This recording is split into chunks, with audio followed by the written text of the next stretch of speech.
Christine Rendel and Spoken Realms present Despised and Rejected by Rose Allatini.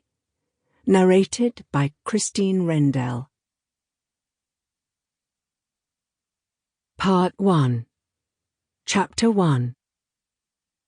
"What I like about these small places," remarked Mrs. Blackwood, as she seated herself at one of the tea tables in the lounge of the Amberhurst Private Hotel, "is that everybody gets to know everybody else quite informally, and that is such a blessing for the young people." "Do you really think so?" queried Hester Cawthorne. It amused her to draw the older woman out. Mrs. Blackwood herself did not interest Hester at all, but Mrs. Blackwood as a type, the well-to-do, conventional, provincial type, interested her very much indeed.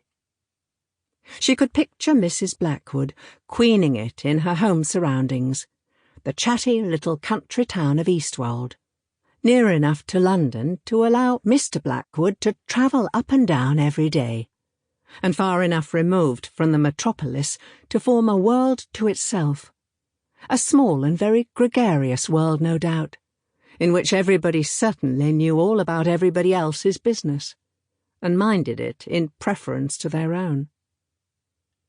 Hester was not gregarious.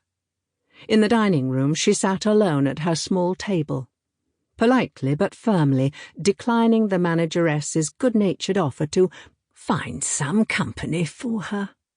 Hester preferred her own company, both during meals and on her long walks into the surrounding country.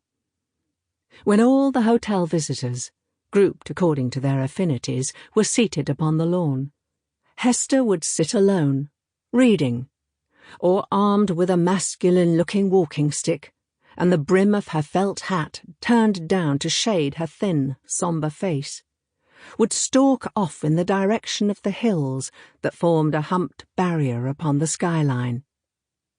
At the end of a fortnight's stay, Mrs. Blackwood, who, true to the traditions of Eastwold, had discovered the leading features of interest in the lives of everyone else in the hotel, was still no wiser about Hester.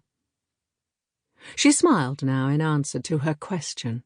"Why, yes, of course it's a blessing.